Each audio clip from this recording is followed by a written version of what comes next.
Jason Cassidy, CEO of Game Credits and Genesis World Metaverse. Hey, Jason, glad to have you with us. How are you? I'm very good, George. Thank you for having me back. Things have been really good for both myself, Game Credits, and obviously the NFT and Metaverse space. So I'm excited to get into some of the crazy stuff that's been going on. It's been about a year since we've talked, and feels like a century of activities happened in that 1 year. So this is going to be a good session. Yeah, time in cryptocurrency goes through, I don't know, really fast paced. It has nothing to do with time in the real world, definitely. Yeah. All right. So for our audience, do you mind giving us a small brief about yourself? Sure. And I'll also give a little bit of background on Game Credits because there's some interesting history there. So I got into the space in late 2012, which I suppose in the year 2021 is pretty ancient. Kind of like the OG status. And I've watched the industry grow up from being Mt. Gox and a handful of exchanges, just trading a couple cryptocurrencies on CoinMarketCap to what we have today, which is a whole nother world. And I'm really excited about that. So my career took me where I started in Canada. I formed Crypto Consultant, was Canada's first Bitcoin consultancy back in 2013. And I'll kind of skip past most of those years, but every year that I spent in the space, I've learned something new, whether it was working with an exchange, creating a cryptocurrency, working with wallet software, being part of ICOs. But the biggest piece of my career that I think has got me excited, and I can tell now after 10 years in the space, I was waiting, and a lot of, I think, crypto people were waiting for the advent of non-fungible tokens. The other side of crypto, we've got the fungible side that dominated for the first 7-8 years.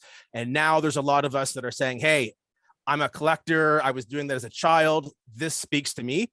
And now I'm going to get in and actually add the crypto component. So for myself, since 2017, when I was introduced to NFTs, it's just been a real joy. I love the industry a lot, probably a little bit more, not a lot more, but a little bit more, because it's now touching areas that I started as a child. And I've watched now the collectible space, the gaming space, the art space, a lot of, even with the metaverse, which we'll talk about, a lot of areas that I was told as a child were going to eventually come and happen. Now they're starting to happen as an adult. So it's really exciting to be part of that experience. And that's really what's led me to Game Credits. We're a legacy blockchain. We were formed in February of 2014. So again, a lot of history there with myself and the companies I get involved with.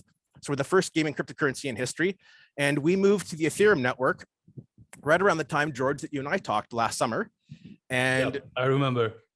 Yeah. And back then it was still early days, but we were at the point where as a company, we felt it was time to move to Ethereum because it had the best platform for NFTs. And we also felt that that would give us a head start with the metaverse. And the metaverse was something that at Game Credits we've been talking about for a couple of years. And when we talk about Genesis Worlds later in the conversation, George, we'll go into a little bit of its history. This is something we've been working on for several years. So it's a hot topic now. Facebook's come out with Meta. You're seeing a lot of big corporations following suit, getting in, whether they're going to do their own metaverse or they're jumping into an existing metaverse like Decentralized or the Sandbox. So there's a lot of people coming out saying, hey, we're going to build a metaverse. This is the next big thing. And they're right. The interesting thing about Game Credits was we were definitely thinking about that well before Facebook was putting that on the radar. And I believe that when you actually see what Genesis Worlds is a year and a half from now, when you're actually using it as a functional metaverse, the difference in quality, in gameplay, and continuity is going to show. All right. Thank you very much for this brief introduction. And since we talked about, you said about Meta, like, what do you think about Facebook's metaverse? Like, do you think, is this going to succeed, or is this going to be fully centralized? Is it worth it anyway? It's probably one of the best questions that could be answered right now if you care about the metaverse. Facebook has a massive reach. Yeah, definitely. There's about 8 billion people on the planet, and Facebook has gotten to the hearts of minds of well over 1 billion, I believe. So they certainly have the platform to push a metaverse. And the concern, I think, with people in the crypto community that have really started to push the decentralized aspect of what a metaverse could be, there's concern that Facebook is going to come in and, as you mentioned, centralize this experience so that a lot of people today that they may have heard about metaverse, but they haven't experienced yet. They don't have an Ethereum wallet. They don't have any cryptocurrency experience. Their first foray into the metaverse could very well be when they log into Facebook, as they normally do, and they see a little tab that says join Meta. And now their experience of the metaverse is a centralized system where they don't really get to have a lot of the freedom and the fun that decentralization and blockchain technology is offering blockchain gaming.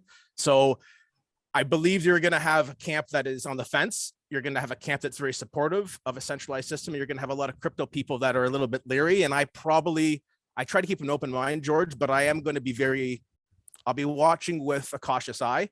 Facebook has a lot of ground that they want to make up in a short amount of time. And how they do it, I think, is going to have a big impact on how society feels about what a metaverse is. Yeah, I think we are at the same point that we were back in the early days of crypto with Ripple, for example. Most hardcore cryptocurrency users didn't like crypto. And so we are at the same point now with Meta, the centralized version, because Ripple was a banking coin. But in the end of the day, they are just pushing the metaverse to the people. So many people will get into the metaverse through Facebook, which can reach out to them, in contrast to most cryptocurrency projects that don't have that reach.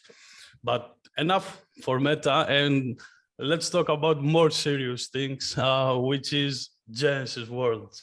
So what are you guys building here? It's a good question. Genesis Worlds is Game Credit's version of what a metaverse could be. And we're going to go into what exactly Genesis Worlds encapsulates. Before we do, though, one of the differences I think about Game Credits is when we looked at building a metaverse a couple of years ago, we asked ourselves the question, what is a metaverse? Is a metaverse defined yet? So we went back and we looked at Second Life, because that's an example for a lot of us as a non-blockchain version of a metaverse. And then we took a lot of time studying Decentraland, the Sandbox, Somnium Space, Generation 1 metaverses that are blockchain-based. We did a lot of lessons learned, and I've been fortunate to work with the Decentraland team, some of the people at the Sandbox with Sebastian and the great group of people he's brought together, Artur at Somnium Space. These are founders that are very open. They're willing to share information. They're also very mature in that they want to learn and improve their product. So I think Game Credits as a company has benefited from being a part of that early metaverse narrative, even though our metaverse is going to be coming out in what I would consider the Generation 2 cohort. I think there's a lot of lessons learned in Genesis Worlds that you're going to see. So as a preface to that, let's get into what Genesis Worlds actually is. So our version of a metaverse is that it can be a lot of things, including a game, and that the users ultimately get to decide what that experience is going to be. So we're not trying to box ourselves in terms of what our metaverse is going to be, but it's going to be in a place where individuals can come in and they can engage in commerce, they can engage in questing. So our metaverse has a questing system, and it's community driven. Right. So you can create your own quest. You can bring in other people. We're going to have that quest system that we are pushing out as well from a foundation standpoint. So it's built on Ethereum, Genesis Worlds is, and the concept is that there are many different themed worlds in our metaverse. And an example of some of those worlds, we're going to have a Bitcoin world. We're certainly going to have a Doge world. We have an art world that's dedicated to NFT art. And we've got some pretty cool artists that are going to be contributing to that. Those are interesting, but they're not necessarily novel. There's some other really cool aspects of what we're doing. You're going to see some worlds, George, that have nothing to do with cryptocurrency. And these are going to be ways that people that are either not from the crypto world may get onboarded into crypto, finding a place for them in the metaverse, or individuals that are already crypto savvy and they want a different experience than something that's purely cryptocurrency themed. So we're going to have different worlds like I mentioned, Area 51, Atlantis, Candyland, potentially a Las Vegas. And we're also having the community take a lot of sovereign ownership of this process. And that kind of ties into the whole 100-year metaverse, which I'll mention in a second, because it's got its own kind of backstory.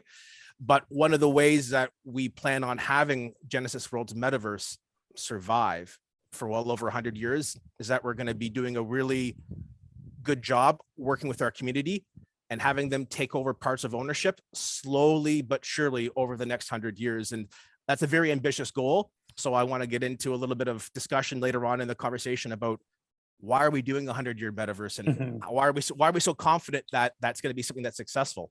I think we've got some pretty good answers for that we'll get into.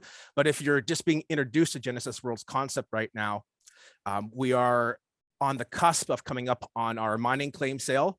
So you're very early on. We've just released the native token for Genesis Worlds, which is called Genesis, and that is an ERC20 token that lives on the Ethereum blockchain. And it is its own purpose is to facilitate all the economic activity within Genesis World. So it is a dedicated token for that metaverse, and that is out now. So if you are interested in acquiring the token and getting involved in the early days of Genesis Worlds, one way that you can do that is by acquiring the Genesis token, and we'll get into a little bit more about that in the conversation as well. All right, thank you. I'm watching Genesis World here on CoinMarketCap. Actually, it's on discount, right? it's really cheap. So if you guys want to jump in, now is the time. Jason, you talk about different worlds. What do you mean with this? What are the different worlds? Are these like planets? Yes, exactly. People will be able to get inside these worlds / planets and build their own creations. Exactly. So once Genesis Worlds is fully launched, we are going to be having, I think we've got 24 worlds initially that are going to be coming out. And then after that, successfully once a month, we'll be releasing a new world. And you'll be able to buy land on this world. And you're going to see that there's 3D models of this world that will show you what it looks like. And each world is going to have its own theme, its own unique look and feel. And there's going to be rules that are unique to each world. So in the mining claim sale that we have coming up, this is your first chance to actually get involved in grabbing land in Genesis Worlds. Yes, the Genesis token is out, and we'll talk a little bit about that. That fuels the Genesis World economy. But ultimately, if you're a creator, if you want to do something with real economic activity, you want to be a landholder in Genesis Worlds. And the mining claim sale that's coming up, probably the end of December or early January, we'll be announcing that date and locking in soon. That is your first chance to actually get involved deeply in the Genesis Worlds economy. Mining claims are ERC 1155s. And these are basically mining claims for individual worlds. So if you were interested in Bitcoin world, you may be able to buy a mining claim, and that gives you multiple direct access into Genesis World. So the first thing that mining claim does is it allows you to earn Genesis tokens passively. So as long as you've got your mining claim, your ERC 1155 inside of your wallet, whether it's MetaMask or Trust, you're now passively earning Genesis tokens, and you will do that for the next 100 years. So that's something that is baked in to the economy. So that's the first way that you can start actually earning a passive income. But beyond that, the mining claim allows you to redeem for a single parcel of land within Genesis Worlds on an individual world. So if you're really interested in Doge World for some reason and you want to get involved, that mining claim that you buy in the upcoming sale will allow you to redeem for a parcel of land on Doge World. And whether you have a parcel of land, George, in Doge World, Bitcoin World, Art World, if you're a creator, you're going to be able to come in and actually start building on that land, of course, and producing economic activity. And we're going to have a very robust, easy to use, fun to use builder coming out for 3D. Perfect. So we're doing this at the approach of, I want my mother to be able to sit down with me in a year and a half and actually be able to deploy a very basic scene onto her land. And that's one of the approaches that we're taking. We don't want you to feel intimidated that you have to hire a developer to help you deploy an asset. This is going to be for everybody, and it's going to be something that it can be as little or as much as you want. That's great to hear. When do you expect the builder to be ready? I believe we're going to be aiming to have the builder ready several months, obviously, before the launch. And we're looking right now at about, things take a little bit more time than people prognosticate, especially in the blockchain world. Obviously. So probably a year and a half from now is when I would like to say that we're going to be either halfway or coming out of our beta. So the builder should be available several months before that. So I'm going to say as early as maybe a year from now, we'll be able to show people what the builder looks like. You may be able to go in and do some test builds, get familiar with it. But the nice thing is you're probably going to be pretty comfortable with the builder within 5 to 10 minutes of using it for the first time. And that's the goal. The goal is that you don't feel intimidated, that it's a click, click, click, and a deploy experience. It has to be super easy for normal people like me who doesn't have the 3D knowledge and all that kind of stuff. Exactly. So this is really important for adoption, so people can come in and start building. All right. Now let's talk about what. Let's say I join Genesis World, all right, and I got a land plot in Bitcoin world, for example. What can I do with this land plot? Can I monetize it? Yes. What are my options? So there's a lot of cool things that happen. As a landowner, you're going to first have governance say over the decisions that happen in that world. So George, if you and I become owners in Doge world, we've obviously made an economic incentive, and we may actually be putting in our time too, our sweat equity to build up that world. We will have a vote in the governance of that world. So that's the first thing, is if you actually make an investment into a world, you as a landowner will have some influence on the governance of how that world is operated. Beyond that, once the game is launched, the metaverse is open in Genesis Worlds, you're going to be able to do just about anything. And I'm going to go through what anything encompasses. So if you're someone who's in there to have fun and leisure, your land can simply be a place where you and your friends meet, and it's a beginning point for questing.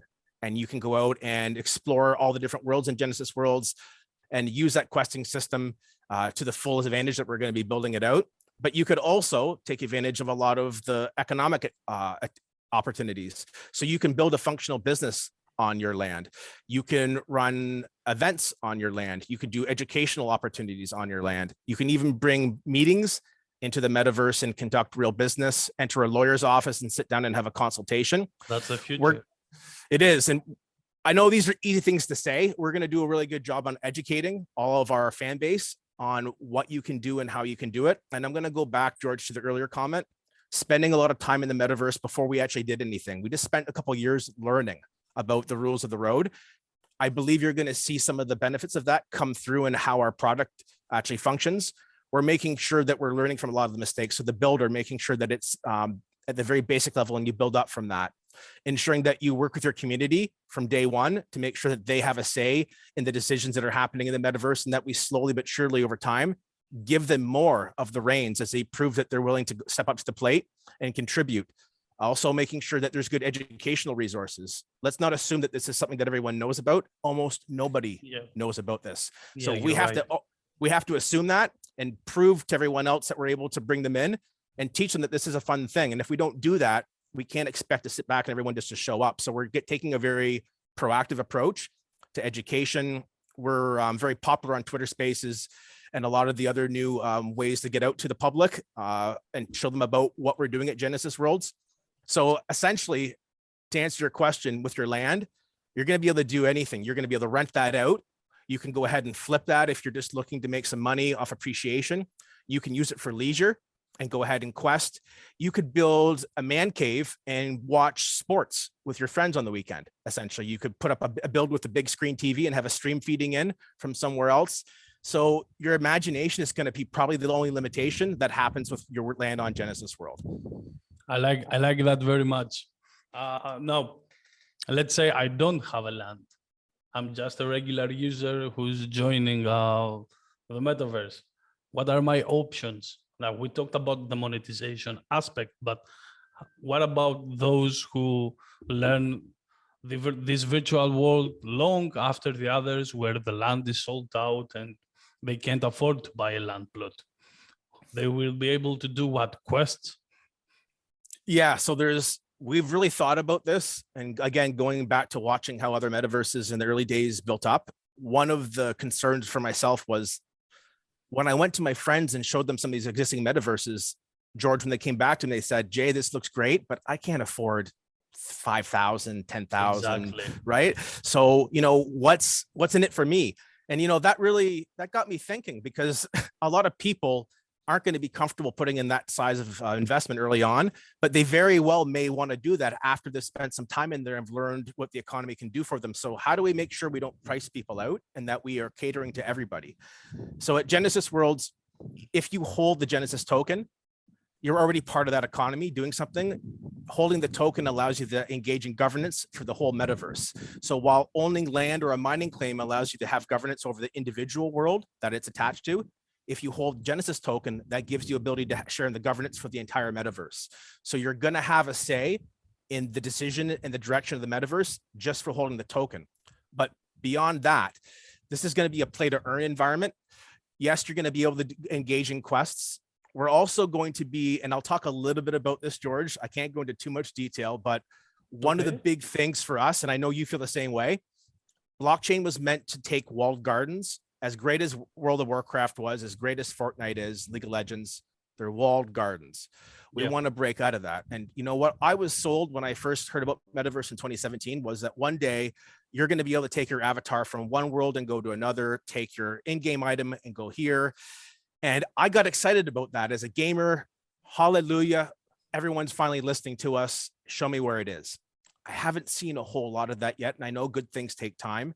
At Genesis Worlds, we've been spending a lot of time before we even told the public about what we're doing to go out and talk to other metaverses that had a similar roadmap, a similar timeline, a similar vision, similar culture, and similar technical goals. And we said, look, we would love to eventually create a multiverse, something where metaverses can actually connect to each other. And that was probably something that's going to be easier to do early on than to launch a metaverse and try to build plumbing in for metaverses that already exist years down the line.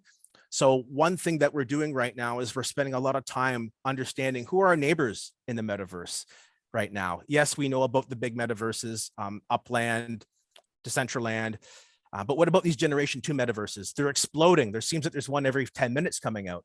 Yep. Well, what we spend a lot of time to understand at Game Credits and Genesis Worlds, who our neighbors are. We want to know the ones that actually are doing things that we think are going to improve society and bring a lot of people in, and we're talking to them. We're breaking virtual bread, and we're seeing what we can do to potentially link our economies in some functional way.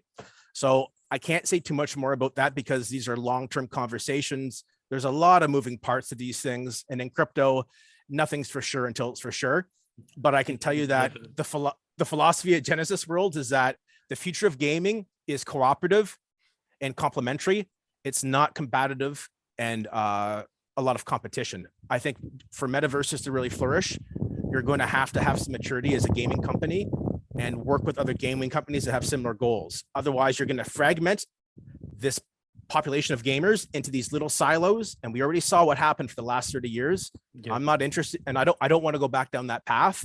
And Genesis Worlds, the whole team is very much for having an open economy and an open metaverse. That's not a buzzword for us.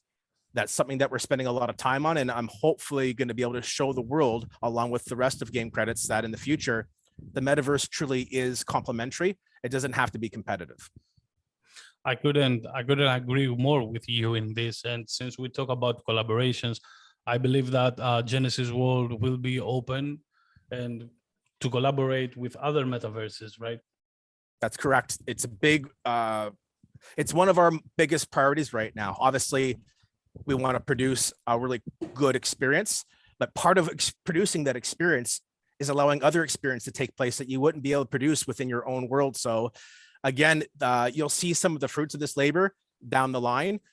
I really think, though, that this is going to be something that all metaverses have to start taking a serious look at. And you're either going to be proactive or you're going to be reactive to this. We want to be proactive and set the trend. Jason, what do you think about connecting the metaverses? Like, we all talk about the metaverse as a single phrase, but in the end of the day, we have all these different metaverses. So do you think all these will be connected the upcoming years? For example, Genesis World will be a neighbor of Decentraland or the Sandbox, with bridging all these metaverses somehow together? I believe if both metaverses feel that there's value, that more and more going forward, you're going to see a corporate willingness to take a chance, take a risk, form a strategic partnership. And I think that this is going to be something that 5 years from now, it's just common sense. Right now, it's almost taboo. Like, are you sure you're going to do that? What if this happens? Or what if this happens? What if you don't do it? What if you still become a walled garden? Yeah. Like, that's what people should be talking about, because we already know what the results are and they're not that great. And the market's telling us that they're not that great. Gamers are the ones that make this industry, not the game companies. The game companies are fulfilling a need that the gamers are coming out and saying, like, well, this is what we want. So let's give them what they want. So George, I do think you're going to see that.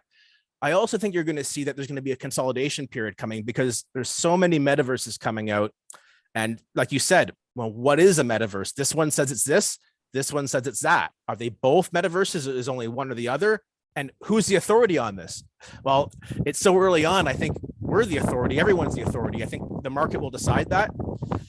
I believe you're going to see some metaverses that struggle to get market share, may be absorbed into other metaverses. So you could go into a metaverse, George, that has an area within its metaverse that's got an area within its metaverse, and you may see multiple metaverse, right? And so it almost be like there's a game in the metaverse, but that game used to be a metaverse itself before it was absorbed by another metaverse.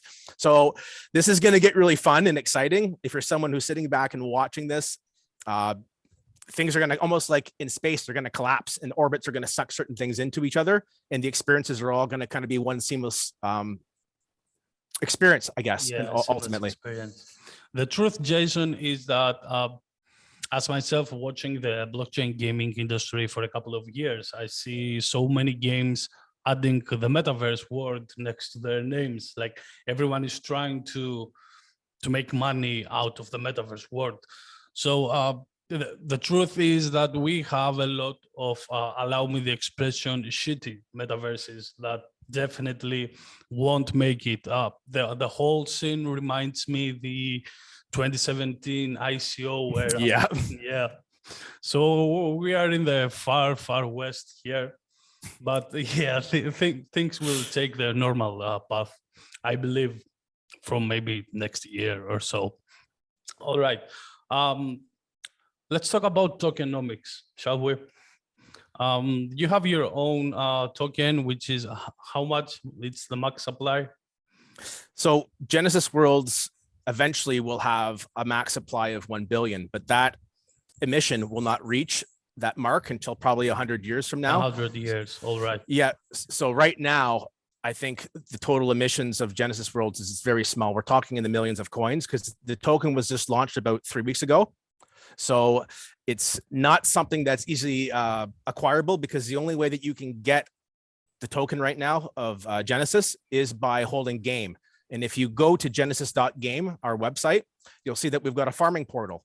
If you take your game credits, you can stake your game credits and earn Genesis tokens passively every day. And right now, the APR is about 150 or 160%. 166. So, yeah, there you go. So this is DeFi with Metaverse or GameFi. It's structured so that it's not going to collapse. It's just a very solid product. We did a lot of thinking about this before we put it out there, ensuring that the token is going to have a healthy economy to flourish. And we also did something, George, which was, it's very different. There's no early bonuses. There's no pre-sale. The team isn't getting any Genesis tokens. Some of our vendors coming in, they're not getting tokens. If a partner shows up and says, I want to do this and this for you, how many tokens am I getting? The answer is 0. And it's not because we don't like working with our partners. It's because we want to make sure that the community gets first crack at this. This is for the community. We're not going to say it's for the community and then do a ton of enterprise stuff that gives them priority. Our enterprise partners are important and we're going to be giving them priority in different ways. But the token itself, which is the lifeblood of the economy, you can only get that. I have to get it the same way as anyone else, and that's how it should be. There should be no preferential treatment, and that's something that the community's really liked. They've sat back and said, you guys really do want this to be for us, and then us is everyone. I really admire this decision. To be honest, everyone is selling their tokens on pre-sales at very, very expensive prices. To be honest, I've seen some metaverses selling their tokens far more expensive than what Genesis World is, with a much higher supply and a linear rewarding that they get the tokens out really, really fast, and they do oversupply the market with their tokens. So that the tokenomics are really, really not good. In contrast to Genesis Worlds, which you don't do an ICO or an IDO, and that's really something to admire, definitely. So well done on this. Thank you. Well done. All right, now a few last questions. I've seen the trailer, it's amazing. How do you feel about the graphics? I think they are incredible, and given the fact that we are 1.5 years away from the game, and graphics usually tend to be low quality when you have so much time to develop, but your trailer is a rock star. So how do you feel about this? So first off, thank you about the trailer. Everything we've done, we've spent a little bit of time. So we probably could have come to market 6 months earlier. And interesting historical fact, we announced Genesis Worlds on the same day that Facebook announced Meta. So right. Depending on how you look at it, it was great timing or poor timing because there was a lot of overshadowing, but I think it shows you that we're on trend. We probably could have launched 6 months earlier. Why didn't we? We're not worried about rushing things to market. We've been around since 2014. There's a lot of poise and maturity that comes with being around the blockchain space that long and continuing to survive and thrive. So for us, we really wanted to make sure that the trailer was representative of what you're going to see. So we're looking at the Unreal 5 engine, which should be ready to go early next year. We haven't solidified that yet. So if you're listening, that's not gospel, but we're very bullish on what that engine could do for us. And for the poly count, we're going to try and strike a really happy medium. And this is going to be a challenge. I don't want to sugarcoat this. Every metaverse has a challenge with this, or they're not being honest. We want to strike a nice balance between fluidity of gameplay or ease of getting into the metaverse and using it versus the graphics quality. So if you go over really, really high-end graphics, you're going to have performance issues. And of course, if you go for too low graphics, the poly count looks off. It doesn't really feel like you're in an immersive experience. It's a tough sell. So for us, we want to strike that balance. And that's why we're not going to commit 100% to what we're going to use. We're going to make sure we pick the best complement. And we're also going to make sure that we can project into the future well. If we really are really good at predicting what the market's going to look like a couple of years from now, then our product's going to be aligned for that well before it even happens. And that's something that is a competitive advantage for us. We've had that for a while. That's why we were looking at the metaverse about 2.5 years ago. We're not going to give up that advantage easily. So we're talking that Genesis World, since you build it on Unreal, it will be an executable standalone for PC, or it's going to be browser based?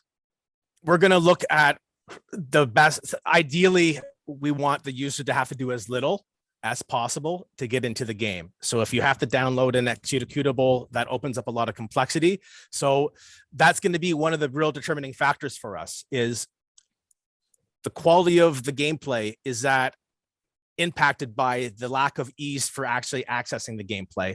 And right now, a lot of people want to be doing things through the browser. Mobile is the pervasive way that things are going. So I wouldn't be surprised if we either had both a mobile and an executable complement, but I don't see us going in the direction of only having executable, because it really pushes us out from the mobile space. And that's a really big support. That's really a big focus for us. All right, perfect. Sounds really good for me. Last question from me. You guys chosen Polygon, correct? Yes. So why did you choose Polygon? That's maybe that's probably one of the best questions. So back in July of last year, when we moved from our proof of work legacy blockchain to the Ethereum network, we took a look again at, we said, so who do we think 1 year from now? And there's a theme with game credits. We're always looking to the future. Where do we think 1 year from now Ethereum is going to be, both with mainnet and the sidechain situation? And back then it was Matic, of course. We were one of the first partners to ever work with Matic and integrate into their sidechain. They've been such a good partner for us, George. It's really hard to put into words how important they've been to us. We've certainly done what we can to help them out. They've just been extremely reliable. We've had such an easy time onboarding users because of the Polygon network. And of course, the gas fee is the popular answer, right? And that is the motivating factor. But deeper than that, they've been a first-class company to work with. Whenever we need something, they're there. If we have an issue with someone using our software and it becomes something related to the Polygon network, they're right there to support us. So it's given us a higher profile as a company, and it's also given our community more confidence that we have such a strong partner. So for us, we only have good things to say about Polygon. We talk to them every day. They've been with us every step of the way, and we expect they're going to be a big part of the Genesis World story going into the future. Truth be told, with everyone I talked who owns a project on Polygon, they praise Polygon. They are professionals from what I hear from everyone. So that's a really good foundation for a metaverse, obviously. All right. Agreed. Thank you very much for being here with me. We really value your output, your input, and your project. Like Game Credits is the first gaming token actually on the blockchain. So you guys have a vast experience in the gaming and the metaverse sector. So it's a really a pleasure to talk with you. Thank you very much again. Well, likewise, George. eGamers, you guys have been supportive of us. If you guys are listening, you guys have also done great in the last year. I want to thank you guys and give you guys some kudos as well. You were looking to really grow, and that's exactly what you've done. I've had so many people come to me in the last 6 months and say, hey, I read something on eGamers. I'm like, yes, that's what I want to hear. Thank you very much. Thank you very much. And guys, don't forget to check out the links in the description. Everything you need to know about Game Credits and Genesis World, you can find it there. Enjoy your day. And for both of us, have fun. Bye-bye. Take care.